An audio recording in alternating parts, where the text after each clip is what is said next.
Sometimes the strongest among us fall the hardest.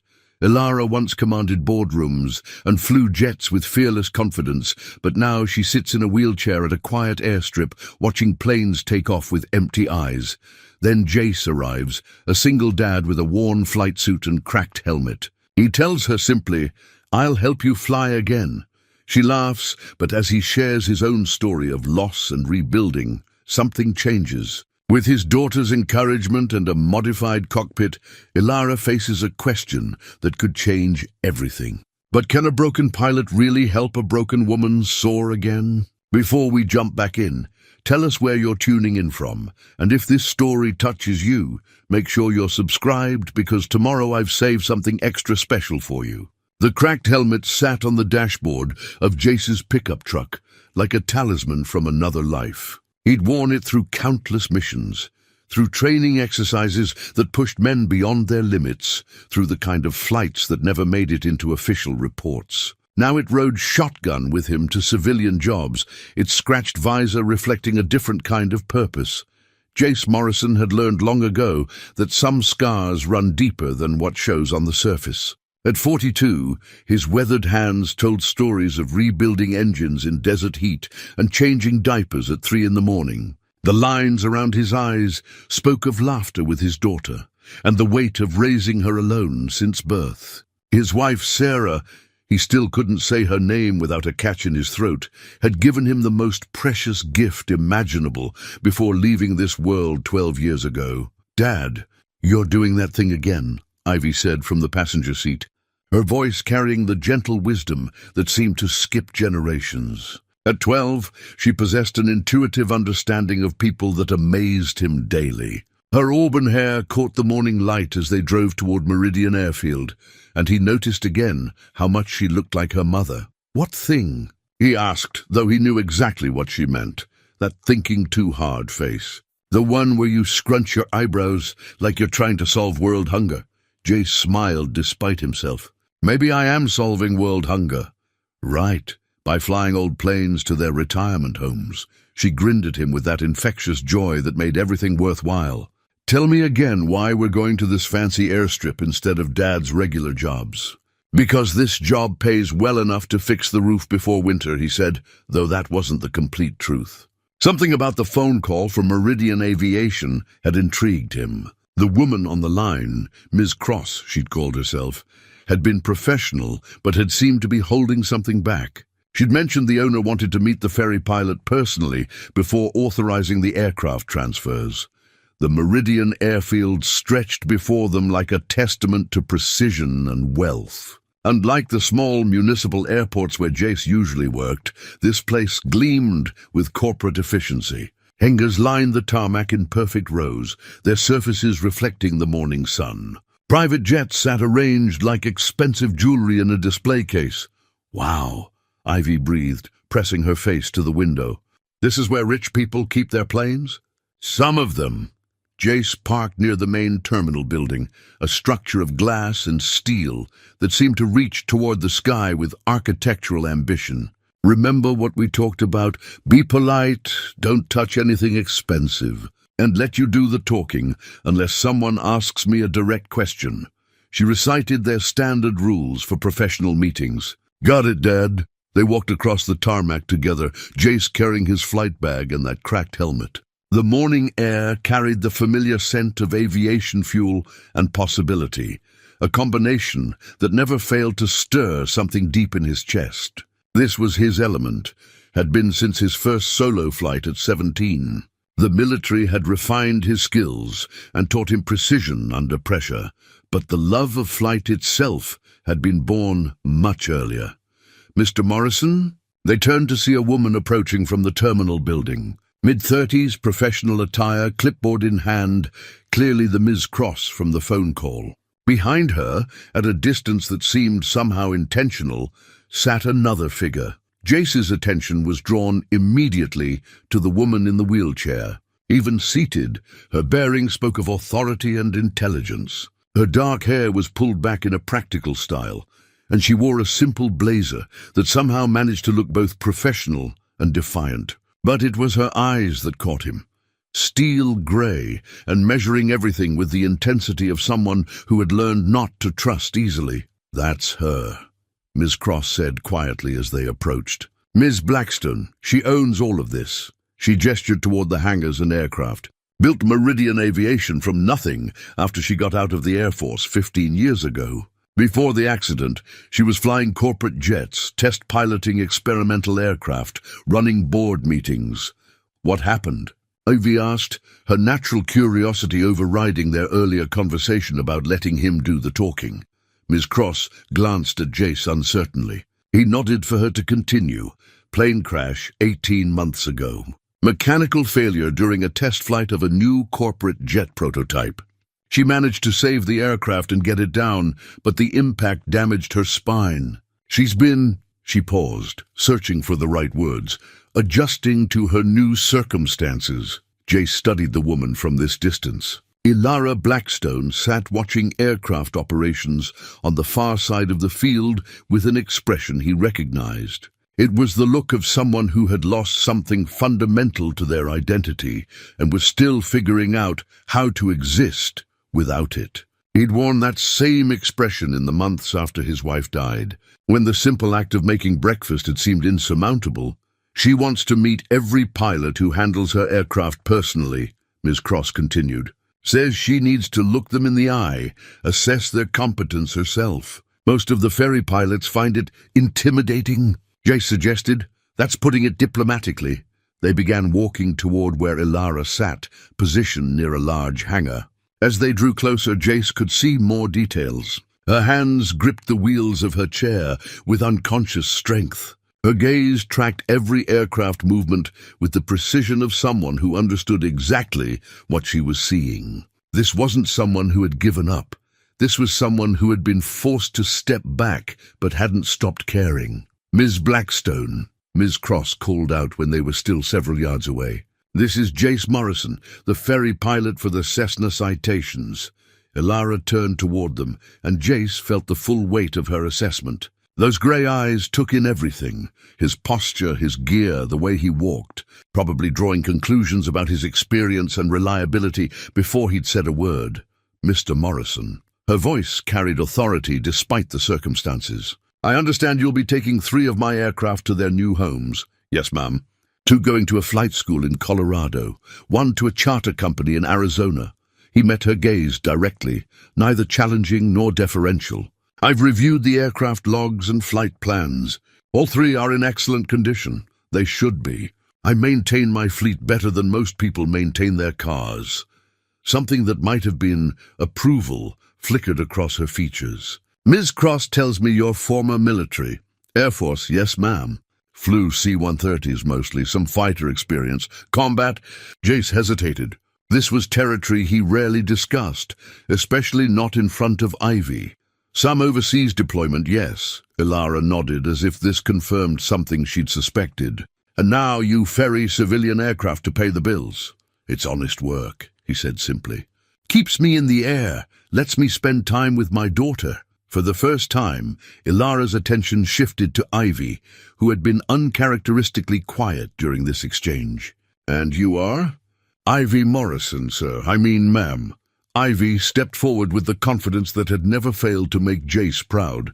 "Dad says you built this whole company yourself." "That's pretty amazing." Something unexpected happened then. The rigid control in Ilara's expression softened slightly, and what might have been the ghost of a smile touched the corner of her mouth. "It took some time," she said to Ivy, "and a lot of help from good people. Dad says the hardest things are usually worth doing." Ilara's gaze moved back to Jace with what seemed like genuine interest now rather than mere assessment. "Does he? And what else does your father say?" "That flying isn't just about getting from one place to another. It's about remembering that impossible things happen every day. And we just call them normal because we're used to them." The silence that followed held weight. Jace watched Ilara process his daughter's words, saw something shift in her expression that suggested this conversation had taken an unexpected turn. "Mr. Morrison," Ilara said finally, "I think we should discuss your flight plans in more detail." 3 weeks later, Jace returned to Meridian Airfield for what should have been a routine pickup.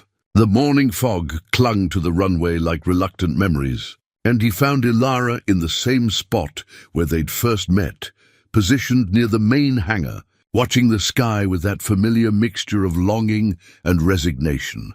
"Back for the last citation," he said, approaching with the easy confidence that had developed between them during his previous visits. Yes. She didn't look away from the runway, where a sleek Gulf Stream was beginning its takeoff roll. "Ms. Cross has the paperwork ready, but something was different today."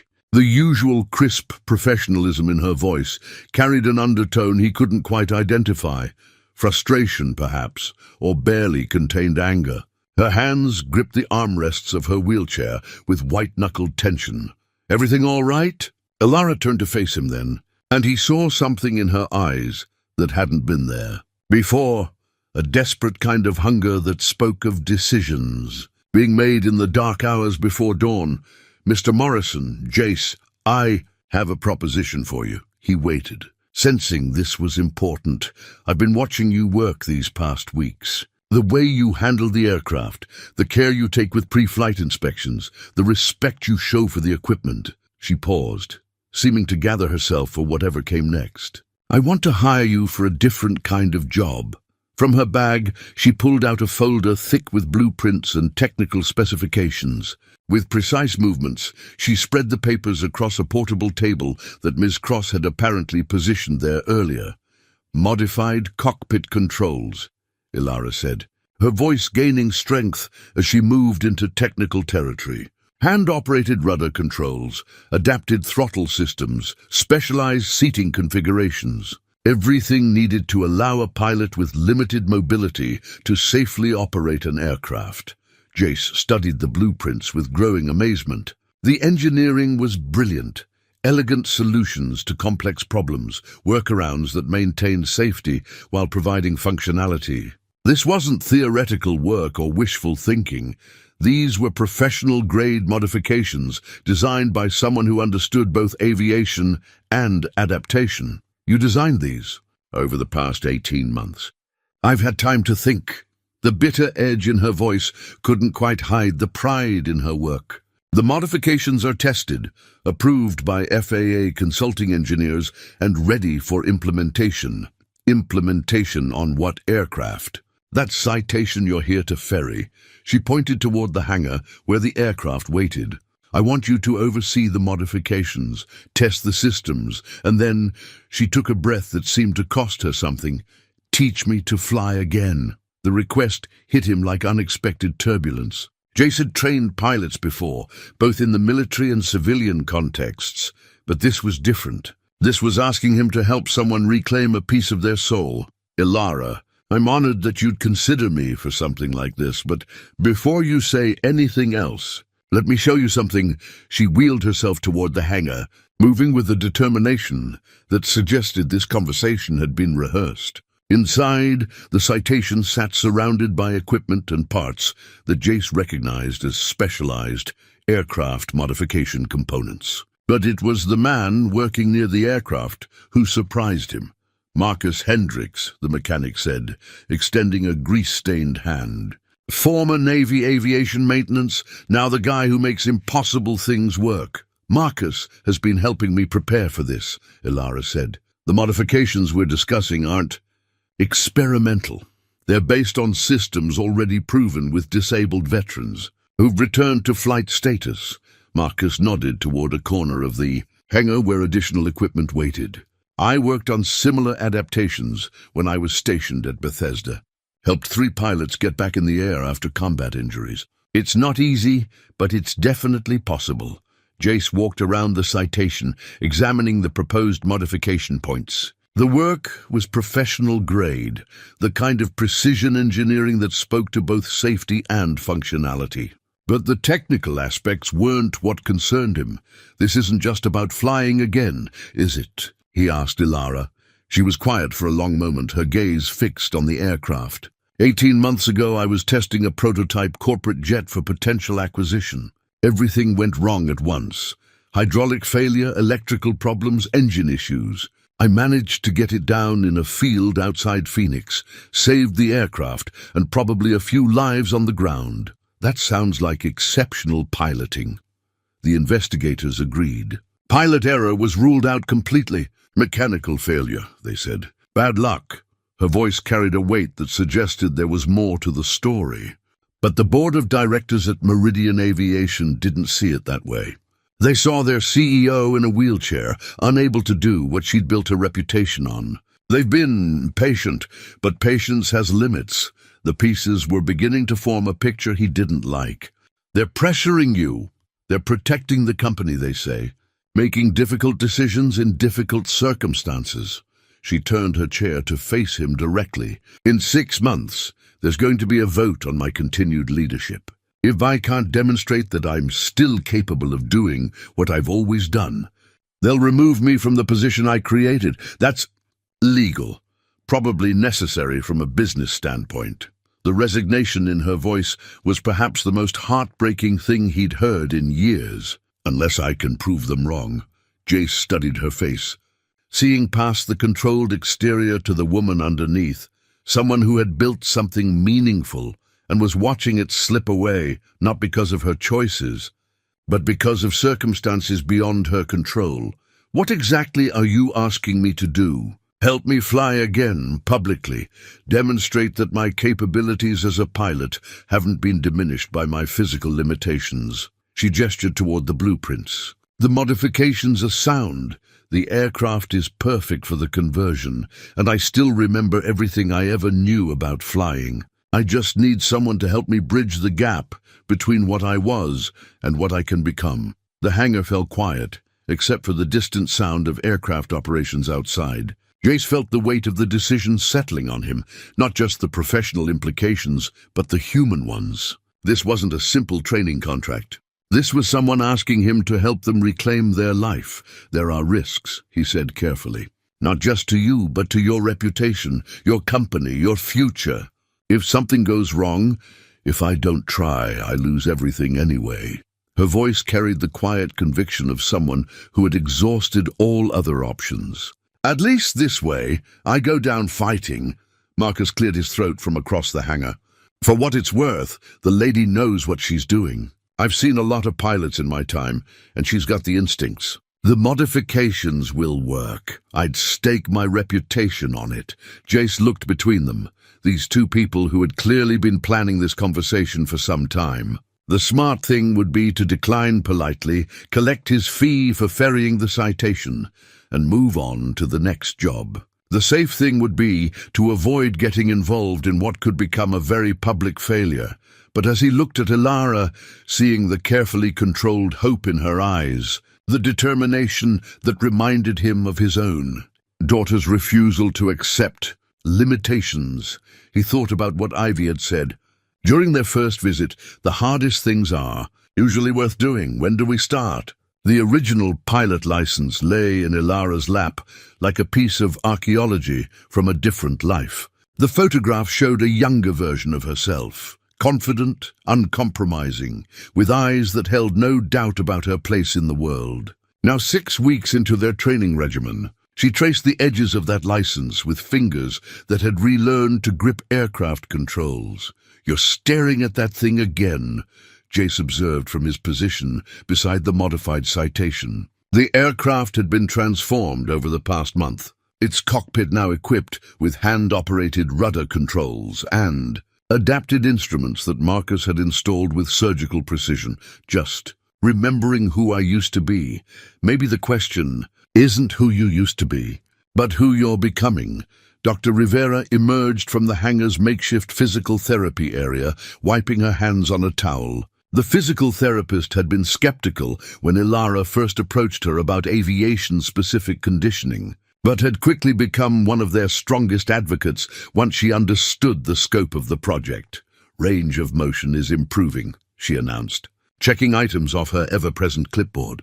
"Reaction times are back to baseline, and your upper body strength is actually better than it was before the accident. That's what happens when you spend 18 months angry at the world." Elara said with dry humor that had developed over their weeks of working together. "Angry can be useful. Jace said, beginning his pre-flight inspection routine. As long as you channel it properly. The morning sun streamed through the hangar doors, illuminating their small crew. Marcus worked beneath the aircraft, making final adjustments to the hydraulic systems. Miss Cross coordinated with air traffic control for their scheduled practice sessions. And Ivy, when she wasn't in school, served as their unofficial cheerleader and source of surprisingly insightful observations. The board called again yesterday, Ilara said, her voice carrying the weight of ongoing pressure. They want a progress report. What did you tell them? That we're proceeding on schedule. She didn't mention the skepticism in their voices or the not-so-subtle suggestions that she should consider other options. The vote on her leadership was still months away, but the political maneuvering had already begun. Jace finished his external inspection and approached her wheelchair.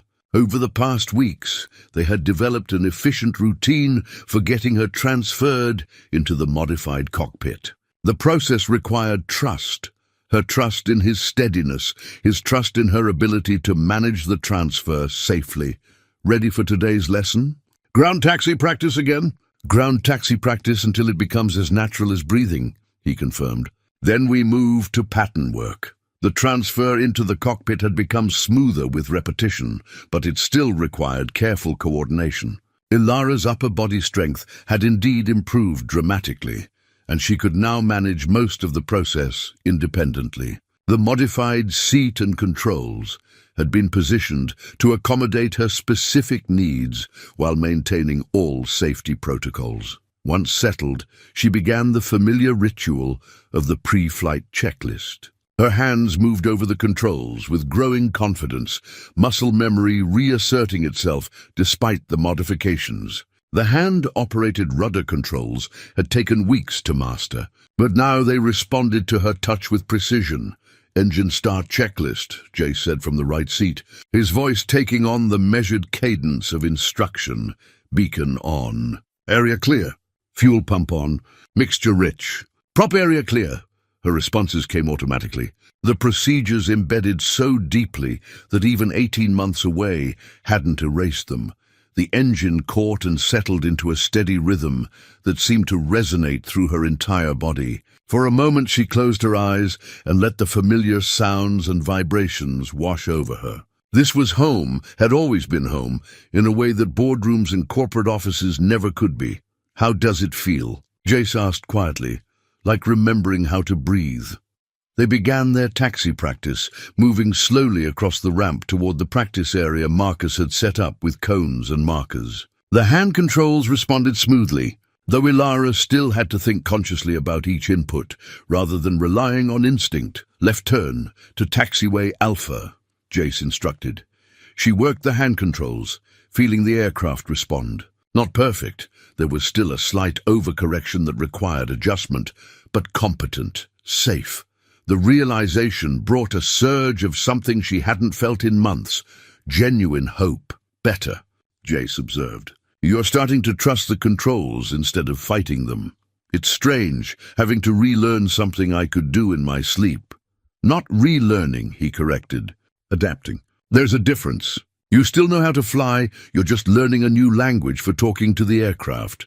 They practice turns, stops, and starts for the better part of an hour. With each repetition, Ilara's confidence grew. The modified controls were becoming extensions of her intention, rather than obstacles to overcome. Straight-line taxi to the far end of the ramp, Jace said. As they approached the designated stopping point, Ilara felt a familiar satisfaction, the same feeling she'd had after her first successful landing 25 years ago. Competence, achievement, the knowledge that she was exactly where she belonged. That was good, Jace said, and she could hear genuine approval in his voice. Really good. Good enough for pattern work? Good enough that we should start thinking about it. He made notes on his clipboard while she shut down the engine. But first, we need to talk about something else. The serious tone in his voice caught her attention. What? The board isn't going to wait for you to be ready. They're going to push for a demonstration flight sooner rather than later, and when they do, it needs to be perfect. Not just competent, perfect. Ilara understood the implication. In her corporate world, there were no points awarded for effort or improvement. Results mattered, and results had to be unambiguous. How much time do we have? Realistically, maybe 6 weeks before they start applying serious pressure. And how much time do we need? Jace was quiet for a moment, considering not just the technical requirements, but the human ones. If everything goes according to plan, if there are no setbacks, if the weather cooperates, and if you can maintain this rate of improvement, maybe 4 weeks. That doesn't sound like a lot of margin for error. It's not. His honesty was both refreshing and sobering. But I've seen you work these past weeks. You're not the same person who started this process. You're stronger, more focused, more determined than you were 6 weeks ago. As they completed the post-flight procedures and began the process of transferring her back to the wheelchair, Ilara reflected on his words. She was different, not just physically, but mentally and emotionally. The work had given her something to focus on besides loss and limitation. Jace, she said as they secured the aircraft, what happens if we don't make it? If something goes wrong, or I'm not ready, or then we deal with whatever happens when it happens, he said simply. But right now, today, you successfully completed every task we set out to accomplish. That's what matters. Marcus approached from across the ramp, tools in hand and satisfaction on his face. Controls working smoothly? Like they were designed for me specifically, Ilara replied. That's because they were. His grin was infectious. Same time tomorrow? Same time tomorrow, she confirmed. As they packed up their equipment and prepared to leave, Ilara found herself looking forward to the next day's session in a way she hadn't anticipated anything in months. The pilot license in her bag seemed less like a relic and more like a promise, not of returning to who she had been, but of discovering who she might become. Ivy's hand-drawn flight certificate hung on the hangar wall like a masterpiece in a gallery, its crayon lettering declaring Ilara Blackstone, best ground pilot ever, in colors that defied conventional aviation documentation standards. The 12-year-old had presented it with ceremony after Ilara's first successful solo taxi session, complete with a speech about how certificates don't have to be fancy to be important. She made that at school, Jace said, finding Ilara studying the artwork during their morning pre-flight routine. Her teacher asked the class to create something for someone who inspired them. I'm honored, and she meant it. In the past 2 months, Ivy's unwavering confidence in adult capabilities had become a source of unexpected strength. Where others saw limitation, the girl saw possibility with the clear vision that sometimes skipped generations. The training had intensified over the past weeks. What had begun as basic control familiarization had evolved into complex coordination exercises. Today marked their first attempt at pattern work, the standardized flight path around an airport that every pilot knew by heart. Weather's perfect, Marcus announced, consulting his tablet. Light winds, clear skies, visibility unlimited. If we're going to do this, conditions won't get much better. Dr. Rivera finished her pre-flight assessment of Ilara's physical condition, a routine they developed to ensure that fatigue or muscle strain didn't compromise safety. All systems green, she declared with a thumbs up that had become their team's standard approval signal. The transfer into the cockpit had become so routine that Ilara barely thought about it anymore. The modified seat positioned her perfectly for the hand controls, and the adapted instruments fell naturally under her gaze. What had once felt foreign now felt like coming home.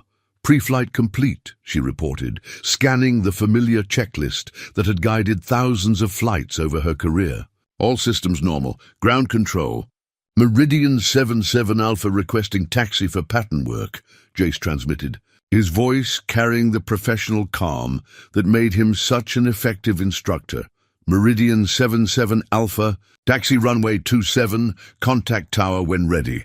As they moved toward the runway, Ilara felt the familiar pre-flight mixture of excitement and focus that had never dimmed despite everything that had changed. The aircraft responded to her inputs with precision, 18 months of modifications and training culminating in this moment of controlled capability. Tower, Meridian 77 Alpha ready for departure. 77 Alpha. Runway 27 cleared for takeoff, left traffic, this was it.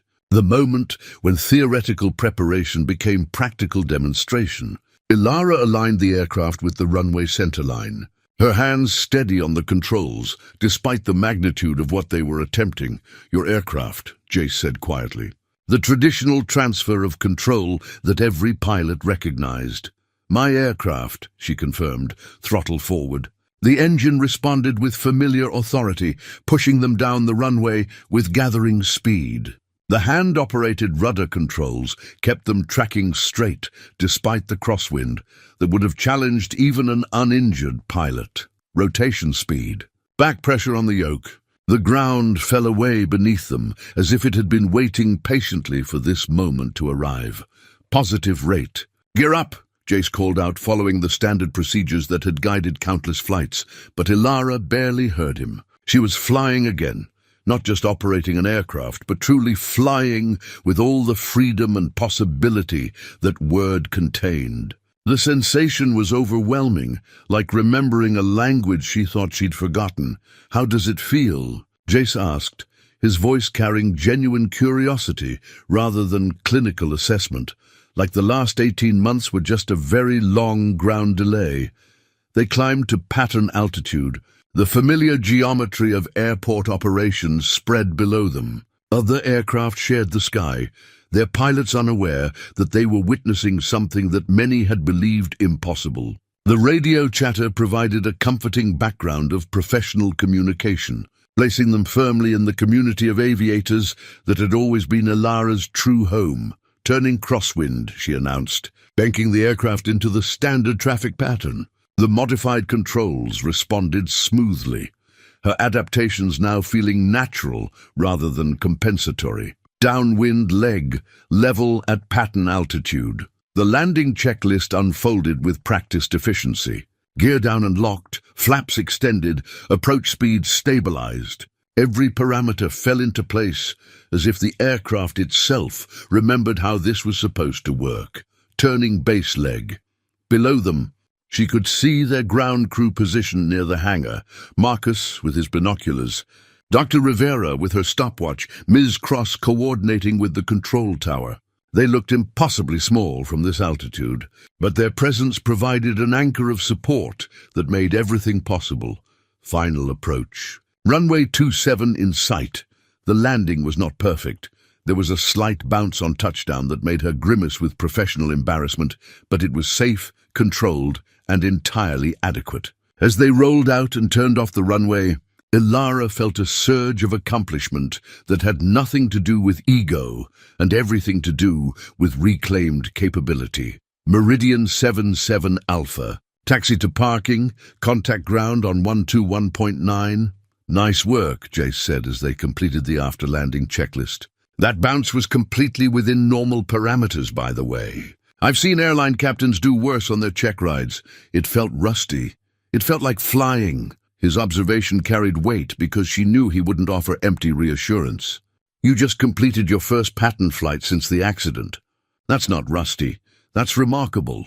As they parked and shut down, their ground crew approached with expressions that ranged from professional satisfaction to barely contained excitement. Marcus reached them first, his grin visible from 50 yards away. How'd the controls feel? He called out as they began the post-flight procedures, like they were designed by someone who understands both engineering and flying, Ilara replied, which earned her a satisfied nod from the mechanic. Dr. Rivera conducted her post-flight assessment, checking for fatigue or strain that might indicate problems with their conditioning program. Heart rate elevated but within normal parameters, she reported. No signs of excessive fatigue. How do you feel? Like I could fly all day. Let's not get carried away, Jace said with the cautionary tone of an experienced instructor. One successful pattern flight is progress, not graduation. We still have weeks of work ahead of us, but even his professional caution couldn't dampen the satisfaction of the moment. Ilara had flown again, not just operated an aircraft, but engaged in the complex coordination of skills that defined true piloting. The girl in the faded photograph on her pilot's license seemed less distant now, more like a friend she was getting reacquainted with rather than a stranger from another life. "Same time tomorrow?" Marcus asked as they secured the aircraft. "Same time tomorrow," she confirmed, already looking forward to the next lesson with an anticipation that had been absent from her life for far too long. As they packed up their equipment, Ilara caught sight of Ivy's certificate on the hangar wall. The girl's faith in adult possibilities had proven prophetic. Certificates didn't have to be fancy to be important, and sometimes the most meaningful accomplishments were measured not by official standards, but by the simple fact of their existence. The company's founding photo sat in a place of honor on Ilara's office wall. Herself and 3 partners gathered around their first aircraft, a used Cessna 172 that had seen better decades. Their faces radiated the confident optimism of people who believed that hard work and good decisions could build something lasting. 15 years later, only Ilara remained with the company, and the empire they'd built together was facing its greatest challenge. "The Aviation Weekly article comes out tomorrow," Ms. Cross said, placing the advance copy on Ilara's desk with the careful handling usually reserved for unexploded ordnance. "The headline is, 'Unfortunate.'" Ilara scanned the page, her expression remaining neutral despite the inflammatory language. "Disabled CEO attempts risky return to flight, managed to be both sensational and dismissive, exactly the kind of coverage that would fuel the corporate sharks circling her company. At least they spell our name correctly," she said with dry humor that didn't quite mask her frustration. The past week had brought unwanted attention from aviation media, financial analysts, and competitors who sensed opportunity in what they perceived as weakness. Word of her flight training had leaked despite their efforts to maintain privacy, and the story had taken on a life of its own. "The board meeting is this afternoon," Ms. Cross continued. "They're requesting a full briefing on your situation." "My situation." Ilara wheeled herself to the window overlooking the airfield, where Jace was conducting pre-flight inspections on their training aircraft. "Is that what we're calling it now?" 3 months into their training program, the external pressures were mounting faster than their technical progress. What should have been a private journey of personal reclamation had become a public spectacle, with corporate implications that extended far beyond her individual circumstances. Her phone buzzed with a text from Jace. "Ready when you are. Weather's perfect for cross-country work." Despite everything else happening, the training remained the bright spot in her days. 3 weeks of pattern flights had restored her confidence in basic aircraft operations. Today, they planned to expand their range with a short, cross-country flight to a neighboring airport, the kind of routine operation that would demonstrate practical utility rather than mere symbolic gesture. The intercom crackled with Ms. Cross's voice. "Mr. Garrett here to see you." Ilara's jaw tightened involuntarily. Of all her former partners, Richard Garrett had been the most ambitious and the least patient with obstacles. His departure 5 years ago had been acrimonious, and his subsequent success with a competing aviation company had made him a persistent thorn in her side. "Send him in." Garrett entered with the smooth confidence that had once made him an effective salesman and now made him a dangerous adversary. His expensive suit and perfect smile were calculated to remind everyone in the room of his continued success. "Ilara, you look well," he said, though his eyes took in the wheelchair with undisguised satisfaction. "I heard about your project. Quite ambitious. Richard, what brings you by?" "Concern for an old friend." He settled into the chair across from her desk without invitation. "The industry is talking, Ilara, about your company, your condition, your attempt to return to flight status. People are worried." "About what, specifically?" "About stability, about leadership, about whether Meridian Aviation can continue to provide the reliable service that your clients expect." His tone carried the practiced sympathy of someone delivering bad news he'd helped orchestrate.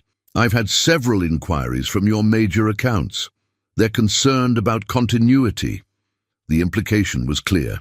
He'd been actively soliciting her clients, using her circumstances as leverage to question her company's viability. It was exactly the kind of corporate maneuvering that had always made her distrust the business side of aviation. And you're here to offer. What? Advice? A solution. His smile widened. My company is positioned to acquire Meridian's assets and client base. We could ensure continuity for your employees, maintain relationships with your clients, and provide you with a generous settlement that would secure your future regardless of developments. The offer hung in the air between them like a challenge. It was probably fair from a financial standpoint, and it would solve her immediate problems with the board and the media. It would also represent the complete abandonment of everything she'd built and everyone who depended on her leadership. I'm not interested. Ilara, be practical. You're facing a board vote on your leadership in less than 2 months. The media attention is damaging your brand. Your attempt to return to flying, however admirable personally, is being perceived as desperation rather than competence. He leaned forward with false sincerity. Why not step away on your own terms while you still can? Because this company isn't just a business asset, Richard. It's 15 years of work by people who believe in what we're doing. It's relationships, built on trust and competence, not corporate maneuvering. Sentiment doesn't pay the bills. Neither does surrendering at the first sign of difficulty. Garrett's facade slipped slightly, revealing the calculating ambition underneath. You always were too stubborn for your own good, but stubbornness won't change the facts. You're damaged goods in this industry now, whether you want to admit it or not. I think this meeting is over. He stood smoothly, adjusting his suit jacket with theatrical precision. I'll leave my offer on the table for now, but these opportunities don't last forever, Ilara. Think carefully about what you're trying to prove, and whether it's worth what you're going to lose. After he left, Ilara sat alone in her office, staring at the founding photograph. The young woman in that picture had been so certain that competence and determination could overcome any obstacle. Now, 20 years later, she was learning that some battles required different kinds of strength. Her phone buzzed again. This time it was Ivy, texting from school. Dad says you're flying somewhere new today. Take pictures. The simple enthusiasm in the message provided exactly the perspective she needed. Whatever corporate games were being played in boardrooms and media outlets, the actual work of flying remained unchanged. Aircraft responded to skill and preparation, not to politics or public perception. She gathered her flight bag and headed for the hangar where Jace waited with his usual pre-flight patience. The modified Citation sat ready for their cross-country adventure, its adapted controls representing months of engineering and hope. Everything all right? He asked, noting something in her expression. Corporate politics, nothing that won't sort itself out eventually. Want to talk about it? I want to fly to Phoenix and back, she said, transferring into the cockpit with practiced efficiency. Everything else can wait until we're back on the ground. As they completed their pre-flight checks and prepared for departure, Ilara felt the familiar sense of peace that came with aviation routines. Whatever challenges waited in boardrooms and newspaper articles, up here she remained exactly who she'd always been. A pilot who understood that the sky judged competence, not circumstances. Jace's military medal lay buried beneath layers of old flight logs and maintenance records in his desk drawer, a bronze star with combat device that he'd never displayed and rarely mentioned. Ivy had discovered it during one of her periodic cleaning campaigns and had asked the kinds of direct questions that children specialize in, questions that adults learn not to ask. Why don't you put it on the wall like Mr. Marcus does with his Navy stuff? Different people handle things differently, he'd explained, which had satisfied her curiosity without requiring him to examine his own reluctance to discuss those years. Now, sitting in Ilara's office 3 days after their successful cross-country flight, He found himself thinking about service and sacrifice as she briefed him on the latest developments in her corporate situation. The board meeting didn't go well, she said, understating what had clearly been a professional disaster. 3 members are now openly supporting a motion to remove me from leadership. 2 others are considering their options, which is corporate speak for waiting to see which way the wind blows. How many votes do you need to maintain control? 4 out of 7. Right now I can count on 2, myself and Patricia Wells, who's been with the company since the beginning. She rubbed her temples with the gesture of someone fighting a persistent headache. The others are being influenced by external pressures and internal concerns about the company's direction. Jace had watched her handle these pressures over the past weeks, maintaining professional composure while dealing with challenges that would have broken most people. Her resilience reminded him of officers he'd known who kept their units functioning under impossible circumstances through sheer force of will. "There's something else," she continued, her voice carrying a weight that suggested this was the real reason for their meeting. "I've been getting questions about your background, specifically your military record." "What kind of questions?" "The kind that suggest someone has been doing research." She handed him a folder containing what appeared to be a preliminary background investigation. "Someone wants to know why a decorated Air Force pilot with your qualifications is working as a civilian ferry pilot instead of flying for the airlines or maintaining an active military career." Jace scanned the documents, recognizing the thoroughness of a professional investigation. Someone had been digging into his service record, his employment history, his personal circumstances. The kind of scrutiny usually reserved for security clearances or corporate due diligence. "Any idea who's behind this?" "My guess would be Garrett or one of the board members looking for ammunition to use against both of us." She paused, choosing her words carefully. "Jace, I need to ask you something, and I need you to be completely honest with me." He waited. "Is there anything in your background that could be used to discredit our training program? Anything that would give them grounds to question your qualifications or motivations?" The question hit closer to home than she probably realized. There were aspects of his military service that he'd never discussed with anyone. Missions that didn't officially exist. Decisions made under pressure that haunted quiet moments. The real reasons he'd chosen civilian life over continued military advancement. "My service record is clean," he said carefully. "No disciplinary actions, no criminal history, no professional misconduct. But I did walk away from opportunities that most pilots would have considered career-making. I turned down positions with major airlines, declined offers for advanced military assignments, chose freelance work over corporate stability." He met her gaze directly. "Someone looking to create doubt could certainly question those choices. Why did you make those choices?" The honest answer was complicated. A mixture of PTSD that had never been officially diagnosed, a need to be available for his daughter, and a fundamental shift in priorities that had occurred the night his wife died. But explaining all of that would require sharing details he'd kept private for years, because after losing my wife, my definition of success changed, he said simply. Security and stability mattered more than advancement and prestige. Being present for Ivy mattered more than career trajectory. Ilara nodded with understanding that suggested she recognized the weight behind his simplified explanation. That's not the kind of reasoning that corporate investigators usually appreciate. No, it's not. They sat in comfortable silence for a moment, both understanding that this conversation was about more than background investigations. The personal stakes were becoming inseparable from the professional ones, and the people who cared about their success were being drawn into a battle they hadn't chosen. "There's something else we need to discuss," Ilara said, her tone shifting to the careful neutrality she used for difficult topics. "The media attention is starting to affect Ivy." Jace felt his stomach tighten. "How?" "She's being approached by reporters at school.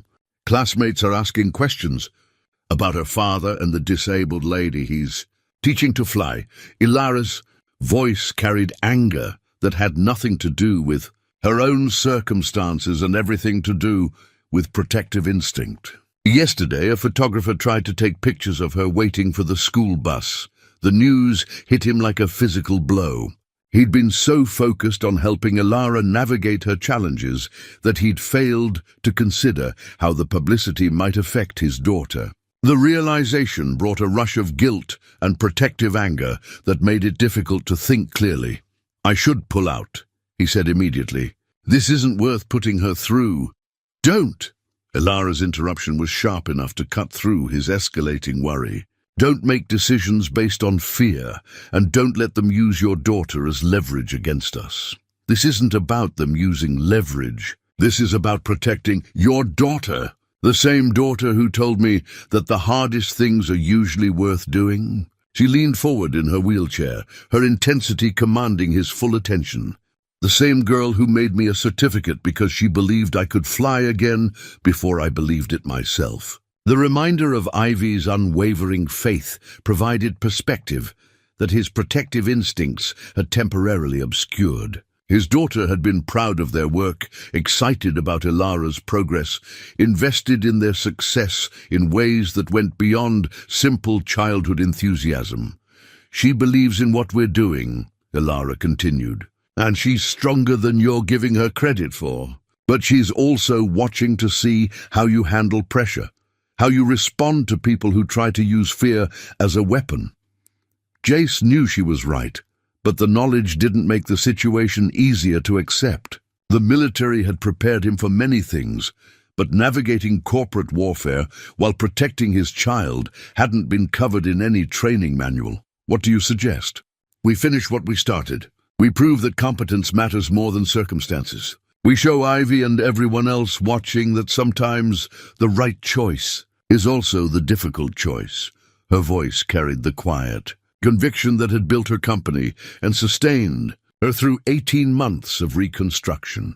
"And we trust that doing the right thing for the right reasons will eventually produce the right results." Outside her office window, he could see their training aircraft being prepared for the afternoon session. Marcus worked with his usual methodical precision. Dr. Rivera reviewed her conditioning protocols, and Ms. Cross coordinated with air traffic control for their scheduled practice flights. The team they'd built over the past months represented something that went beyond corporate politics or media attention. It was a group of people who believed that obstacles existed to be overcome, not to define limitations. "Same time tomorrow?" Ilara asked, echoing their standard question. "Same time tomorrow," he confirmed, understanding that the answer meant more than scheduling the next training session. It meant they would continue fighting for something that mattered, regardless of who tried to stand in their way. The crash investigation report sat on Ilara's desk like a piece of evidence from a crime she'd never realized had been committed. After 4 months of training, 4 months of fighting corporate politics and media scrutiny, the truth had finally surfaced through Jace's methodical investigation, an investigation he'd begun with the analytical skills learned during classified military operations. "Hydraulic line tampering," he said, his voice carrying the controlled anger of someone who'd seen enough corruption to recognize it instantly. "Not mechanical failure. Not pilot error, sabotage." The words hung in the air between them like unexploded ordnance. 18 months of self-doubt, 18 months of wondering what she could have done differently, 18 months of bearing responsibility for an accident that had nearly killed her, all based on a lie. The original investigators missed it because they weren't looking for it, Jace continued, spreading technical photographs across her desk. "But I've seen this kind of work before. During my time in military intelligence, we investigated aircraft sabotage in combat zones. The techniques are distinctive if you know what to look for." Ilara stared at the photographs, showing microscopic scoring on hydraulic fittings, evidence of deliberate weakening that would cause catastrophic failure under stress. The precision required spoke to someone with detailed knowledge of aircraft systems and access to sophisticated tools. How long would something like this take to plan and execute? Months. This wasn't a spur-of-the-moment decision. This was a carefully orchestrated operation designed to look like mechanical failure. His military background was evident in the clinical precision of his analysis. Someone wanted you out of the picture badly, enough to commit attempted murder. The realization that someone had deliberately tried to kill her was somehow less shocking than the understanding that her guilt and self-blame had been manipulated from the beginning. The crash hadn't been her failure as a pilot, it had been someone else's success as a saboteur. Any idea who had both the expertise and motivation to do something like this? Jace opened another file, this one containing financial records and corporate documents that represented weeks of careful investigation. Someone with intimate knowledge of your aircraft, access to your maintenance schedules, and a strong financial incentive to remove you from Meridian Aviation's leadership. He placed a photograph on her desk, security camera footage from the hangar where her aircraft had been stored the night before the crash. The image showed a figure in maintenance coveralls working near her aircraft during hours when the facility should have been empty.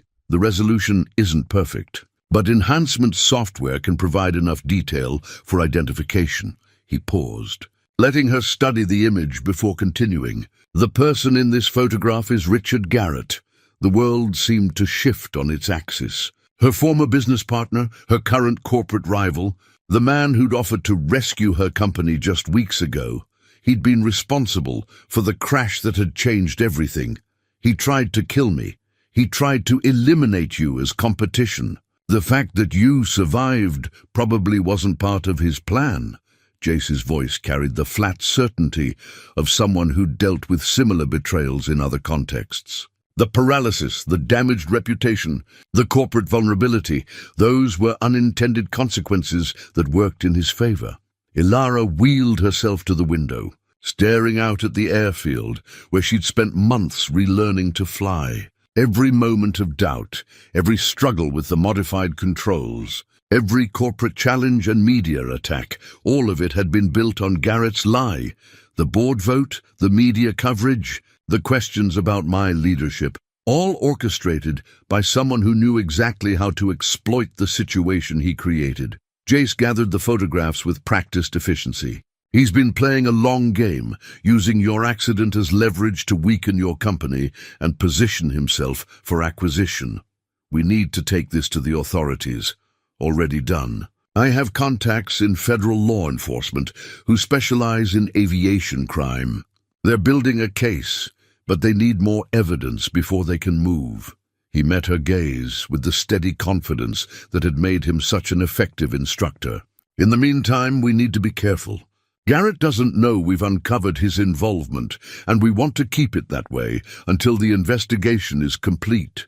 The implications were staggering. Not only had she been fighting to reclaim her life from a tragedy that wasn't her fault, but her primary antagonist had been the person responsible for that tragedy in the first place. The corporate maneuvering, the hostile takeover attempts, the media campaigns, they were all continuation of his original crime.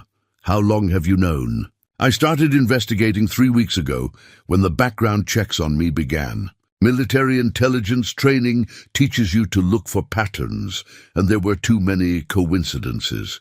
He paused, his expression softening slightly. I should have told you sooner, but I wanted to be certain before I turned your world upside down again. My world was already upside down. Now at least I know why.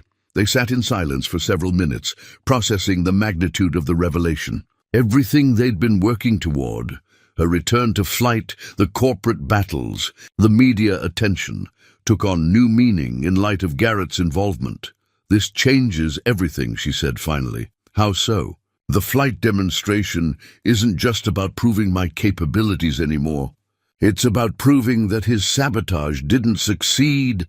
She turned from the window with renewed determination. He tried to end my career, destroy my company, and eliminate me as competition. The best response isn't legal action, it's success. Legal action is still important, of course. But the real victory is showing that competence trumps corruption, that building something meaningful is more powerful than tearing it down. Her voice carried the quiet fire that had built her company 15 years ago. He wants me to fail? Then we succeed so completely that failure becomes impossible. Jace studied her expression, recognizing the transformation taking place. The defensive, struggling survivor was being replaced by someone who understood exactly what they were fighting for and against. The board vote is in 6 weeks, she continued. By then, I need to have demonstrated not just that I can fly again, but that I'm stronger and more capable than I was before the accident. I need to show them that Meridian Aviation isn't vulnerable. It's anti-fragile. Something that doesn't just survive stress, but becomes stronger because of it. She gathered the investigation files with the careful handling of someone who understood their strategic value. Garrett's sabotage was supposed to end my story. Instead, it's going to be the beginning of the next chapter. Outside, their training aircraft waited on the ramp, its modified controls representing months of adaptation and hope. But now it represented something more. Proof that deliberate destruction could be overcome by determined reconstruction. Same time tomorrow? Jace asked. Same time tomorrow, she confirmed. But now we're not just learning to fly again, we're preparing to win. The flight plan chart spread across the conference table looked deceptively simple. A route from Meridian Airfield to Phoenix Sky Harbor and back, with standard waypoints and altitude assignments that masked the complexity of what they were attempting. In 2 days, this routine navigation chart would become the map for Ilara's public vindication and Garrett's exposure. Weather forecast looks perfect, Marcus announced, reviewing meteorological data on his laptop. High pressure system, light winds, visibility unlimited. If we're going to make a statement, Mother Nature is cooperating. The hangar buzzed with focused preparation as their expanded team made final arrangements. Dr. Rivera conducted last-minute assessments of Ilara's physical conditioning. Ms. Cross coordinated with media representatives who would document the flight.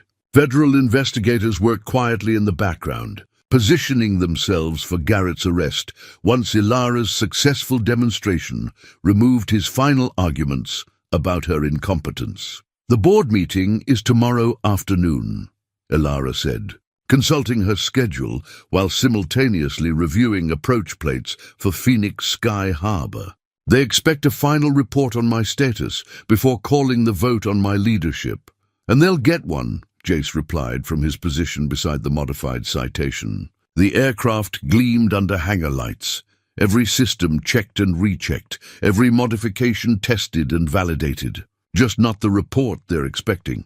Over the past 6 weeks since discovering Garrett's sabotage, their training had intensified beyond anything they'd originally planned. What began as basic proficiency restoration had evolved into precision demonstration flying that would leave no doubt about Ilara's capabilities. She could now execute instrument approaches in minimal visibility, handle emergency procedures with textbook precision, and manage complex air traffic control instructions while maintaining perfect flight parameters. The route takes us through some of the busiest airspace in the Southwest, Jace continued, pointing to congestion areas on the chart. Phoenix approach, multiple airport environments, airline traffic, general aviation mixing zones. If someone wants to test pilot competence under realistic conditions, this flight will provide every opportunity. Ivy sat cross-legged on a folding chair, working on homework while keeping one ear tuned to adult conversations. At 12, she'd become the team's unofficial morale officer and source of perspective when technical discussions became too intense. "Dad, why are all those reporters coming to watch you and Ilara fly?" she asked, without looking up from her math problems. "It's not like you haven't been flying together for months. Because sometimes people need to see something with their own eyes before they believe it's possible," Ilara replied, a response that satisfied Ivy's curiosity while acknowledging the deeper complexities they were navigating. The media attention had indeed intensified as word spread about the demonstration flight. Aviation magazines, local news outlets, and industry publications had all requested access to document what they were calling either an inspiring comeback story or a dangerous publicity stunt, depending on their editorial perspective. Garrett's people have been working overtime to frame this as a desperate attempt to distract from legitimate leadership concerns, Ms. Cross reported, scrolling through recent coverage on her tablet. They're positioning the flight as evidence of poor judgment rather than restored capability. Let them, Ilara said, with the quiet confidence that had developed over months of systematic preparation. Actions speak louder than speculation. Tomorrow, the action will be undeniable. Dr. Rivera approached with her final medical assessment, a comprehensive evaluation that would either clear Ilara for the demonstration flight or recommend additional preparation time they didn't have. Cardiovascular fitness is excellent. Reaction times are within normal parameters, and stress response patterns show remarkable improvement over baseline measurements from 4 months ago, she reported. From a medical standpoint, you're cleared for any flight operations within the scope of your training. And from a personal standpoint? Ilara asked. From a personal standpoint, I'm amazed by what you've accomplished. When we started this process, I wasn't sure whether we were helping you reclaim your capabilities or setting you up for disappointment. Dr. Rivera's smile carried genuine warmth. Now I know we were witnessing someone remember who they really are. As evening approached, their team began winding down active preparations in favor of rest and mental preparation. The technical work was complete. Now, success would depend on execution under pressure. The kind of performance that separated true pilots from people who simply knew how to operate aircraft. You should go home, spend time with Ivy, get a good night's sleep, Ilara suggested to Jace as he completed his final inspection of the modified controls. What about you? Any plans for managing pre-flight nerves? I'm going to sit with the aircraft for a while. Think through the mission. Visualize the flight profile. Remind myself why this matters. She paused, her expression becoming more serious. Jace, I want you to know, whatever happens tomorrow, you've given me something I thought I'd lost forever. What's that? The understanding that capability isn't defined by circumstances. That who you are isn't limited by what happens to you. She gestured toward the citation with its adapted systems. This aircraft flies because we adapted it to work within new parameters. I fly because I learned to work within new parameters. Neither of us is diminished by the modifications.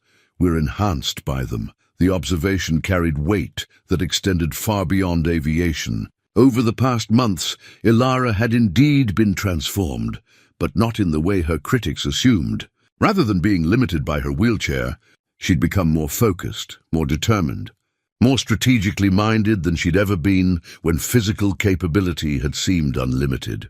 Tomorrow is going to be intense, Jace warned. Media attention, corporate pressure, technical evaluation, criminal investigation implications. It's going to feel like flying through a storm, even if the weather is perfect. I've flown through storms before. Not like this one. No, she agreed. This one matters more than any storm I've ever encountered. But that's exactly why I know we'll navigate it successfully. As they secured the hangar and prepared to leave, Ivy approached Ilara with something she'd been working on during the evening's preparations. Another hand-drawn certificate. This one more elaborate than her previous efforts. For tomorrow, she said, presenting the artwork with ceremony. It says Ilara Blackstone, pilot who never gave up, because that's what you are. Even when other people couldn't see it, the simple recognition from someone who'd watched the entire process, with clear eyes, provided exactly the perspective needed before the most important flight of Ilara's career. Thank you.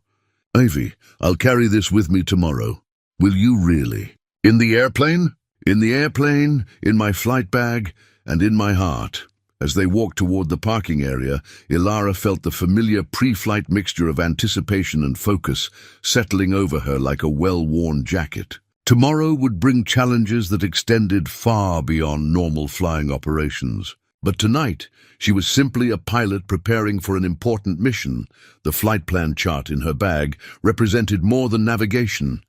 It was a roadmap to vindication, a path back to the life that Garrett's sabotage had tried to steal, and proof that some things matter enough to fight for regardless of the obstacles. The radio headset rested on Ilara's lap like a bridge between her earthbound struggles and the sky where she truly belonged.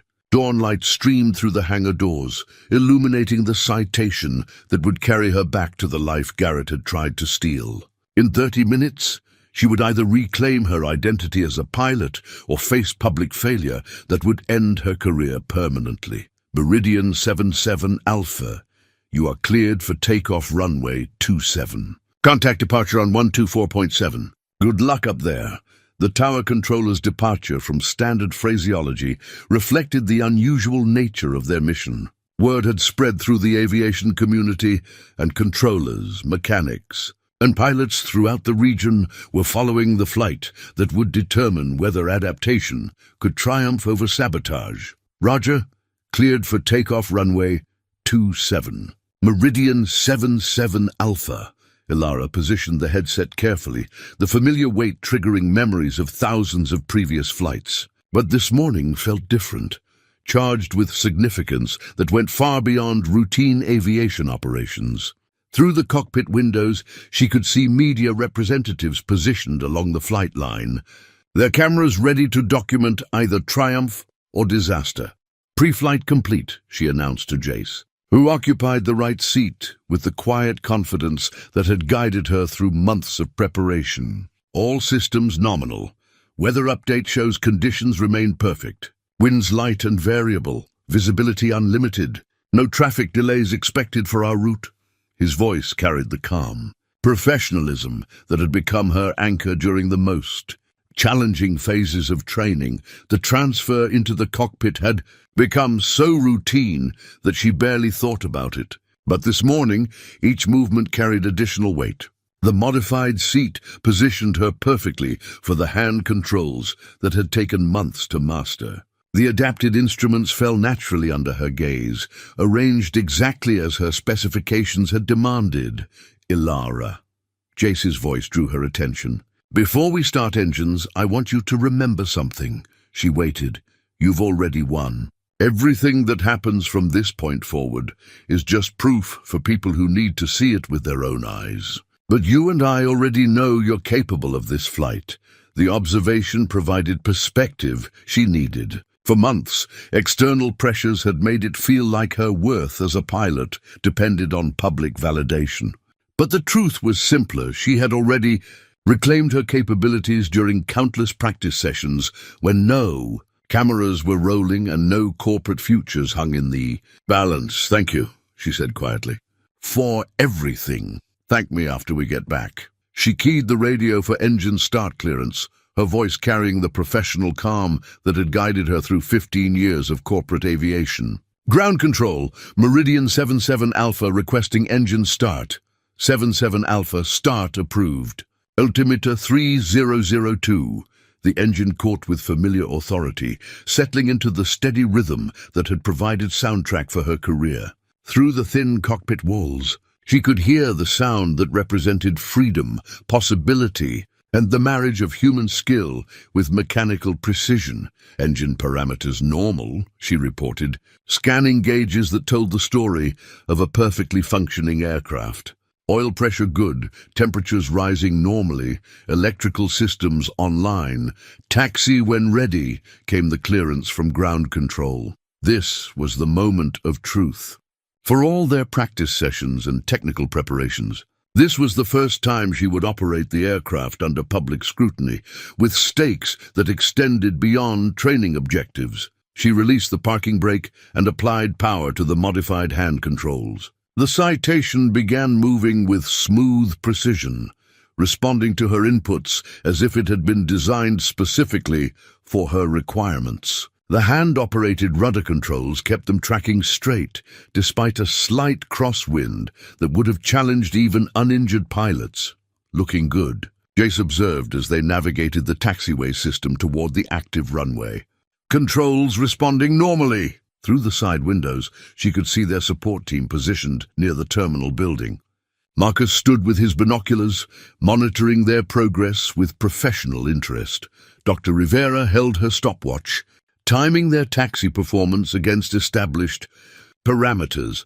Ms. Cross coordinated with media representatives while maintaining the kind of professional demeanor that had made her invaluable throughout this process. And there, holding a sign that read, "Go Ilara," in bright markers, stood Ivy with the kind of uncomplicated confidence that had sustained all of them during the most difficult phases of preparation.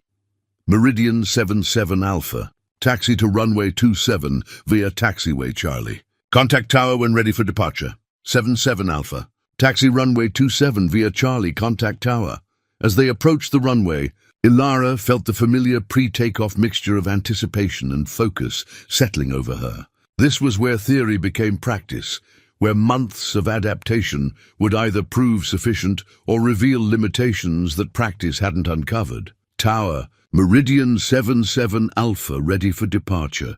77 Alpha, runway 27, wind calm, cleared for takeoff. She aligned the aircraft with the runway centerline, her movements precise and deliberate. The modified controls had become extensions of her intention rather than obstacles to overcome. Everything they had worked toward over the past 4 months came down to the next 90 seconds. "Your aircraft," Jace said quietly. The traditional transfer of control that every pilot recognized. "My aircraft," she confirmed, "throttle forward." The engine responded with eager power, pushing them down the runway with gathering momentum. The hand-operated rudder controls kept them tracking true, despite her heightened awareness of every input required. Airspeed building. 40 knots, 50-60. Rotation speed approached like a threshold between earthbound limitation and airborne possibility. The sky itself opened before them like a cathedral of infinite possibility as the citation lifted away from the runway with textbook precision. Ilara felt the familiar sensation of wheels leaving pavement, that magical moment when human engineering overcame gravity through the marriage of skill and physics. Positive rate. "Gear up!" Jace called out, his voice carrying professional satisfaction as they climbed through 500 feet above ground level. "Gear up!" "Confirmed." Her responses flowed automatically, muscle memory and training combining to execute procedures that had become second nature despite the modified controls. Below them, Meridian Airfield spread out like a detailed model, their support team visible as small figures near the terminal building. But Ilara's attention was focused forward, on the flight that would prove sabotage had failed to destroy her capabilities. Meridian 77 Alpha. Contact departure control on 124.7. 77 Alpha. Switching to departure control. Phoenix departure. Meridian 77 Alpha with you. Climbing through 1,500 for 4,000. 77 Alpha radar contact. Climb and maintain 4,000. Proceed direct Phoenix VOR. The flight proceeded with mechanical precision that belied the emotional significance of every procedure. Air traffic control treated them exactly like any other aircraft operating in their airspace. No special consideration. No acknowledgement of the personal drama playing out at 4,000 feet above the Arizona desert. "How does it feel?" Jace asked as they leveled off at their assigned altitude, the citation settling into smooth cruise flight that showcased the aircraft's inherent stability. "Like coming home," she replied honestly. Like the last 18 months were just a very long layover. The Phoenix skyline appeared ahead of them, glass towers rising from desert landscape in defiance of natural logic. Sky Harbor International Airport sprawled to their left, its multiple runways handling the constant flow of airline traffic that made it one of the nation's busiest facilities. Phoenix approach. Meridian 77 Alpha with you at 4,000. Request vectors for the ILS approach runway 08 right. 77 Alpha. Turn left heading 180. Descend and maintain 3,000. Vectors for the ILS runway 08 right approach. This was the test she had specifically requested, an instrument approach to one of the Southwest's most complex airports. executed under air traffic control oversight that would leave no room for error or accommodation. If she could handle Phoenix Sky Harbor approach procedures, she could handle anything in civilian aviation. Left turn to 180, down to 3077 Alpha. The descent began smoothly, her control inputs precise despite the complex coordination required between hand-operated rudder controls and traditional flight controls. Months of practice had made the adaptations transparent, allowing her to focus on the strategic aspects of flight rather than the mechanical challenges. 77 Alpha. Turn left heading 120, descend and maintain 2000. Cleared for the ILS runway 08 right approach. Left turn to 120, then to 2000. Cleared ILS runway 08 right approach. 77 Alpha. The instrument approach unfolded with textbook precision. Localizer captured and tracking, glide slope intercepted and following, airspeed stable at approach parameters. Every element of the complex procedure executed exactly as thousands of hours of training had programmed into her responses. 77 Alpha. Contact tower on 119.1. Tower on 119.1. 77 Alpha. Phoenix Tower. Meridian 77 Alpha. ILS runway 08 right. Full stop landing. 77 Alpha. Runway 08 right. Cleared to land. Wind 070 at 8 knots. The approach continued with mechanical precision that demonstrated complete mastery of complex procedures. At decision height, the runway appeared exactly where instruments predicted it would be, a testament to both technical proficiency and the aircraft systems that supported safe operations. The landing was perfect, a gentle touchdown that would have satisfied the most demanding flight examiner, followed by smooth rollout and turnoff at the requested taxiway.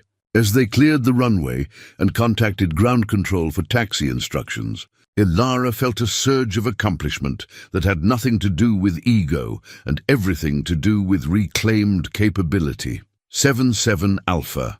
Taxi to the ramp via taxiway Bravo. Contact ground on 121.7 for departure clearance when ready. The return flight proceeded with equal precision. Takeoff from Phoenix, climb to cruise altitude, navigation to Meridian Airfield, and approach to their home runway, all executed with the kind of professional competence that made aviation operations routine despite their complexity. As they turned final approach to Meridian's runway, she could see crowds gathered along the flight line, media representatives with their cameras, airport staff who had come out to witness the arrival, and most importantly, their support team who had invested months of effort in making this flight possible.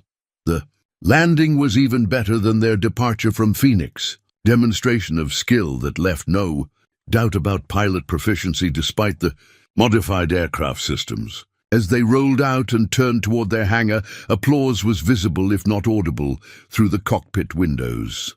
Meridian 77 Alpha, taxi to parking. Welcome home. Thank you, Tower. It's good to be back. As they shut down the engine and completed post-flight procedures, Ilara realized that the sky had indeed judged her capabilities exactly as she had hoped, based on competence rather than circumstances, on performance rather than politics. How was that? Jace asked with understated satisfaction. Perfect, she replied. Absolutely perfect. The new partnership agreement lay on Ilara's desk like a blueprint for the future they had built together through months of determination and mutual trust. Outside her office window, construction crews worked on the expansion of their adaptive aviation training facility, a program that would help other disabled pilots reclaim their wings just as she had reclaimed hers. 3 months had passed since the demonstration flight that changed everything. The board vote had been unanimous in her favor. Garrett was awaiting trial on federal charges of aircraft sabotage and attempted murder, and Meridian Aviation had transformed from a struggling company into a leader in adaptive aviation technology. The FAA approval came through this morning, Ms. Cross announced, entering with the kind of smile that had become standard since their corporate fortunes had reversed. Our adaptive pilot training program is officially certified. We can start accepting applications from disabled veterans next month. How many inquiries do we have so far? 47 from pilots across the country who thought they'd never fly again. She placed the applications on Ilara's desk with reverent handling. These represent a lot of dreams that people had given up on. The transformation had been remarkable to witness. What began as Ilara's personal struggle to reclaim her capabilities had evolved into something much larger, a systematic approach to helping other pilots overcome similar challenges. The modified Citation had become the prototype for a fleet of adapted aircraft, and their training methodology was being studied by aviation organizations worldwide. Any word from the documentary crew? They finished editing last week.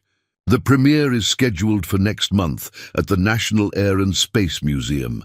Miss Cross consulted her tablet with the efficiency that had made her indispensable throughout their corporate revival. The title is Adapted, When Sabotage Meets Second Chances.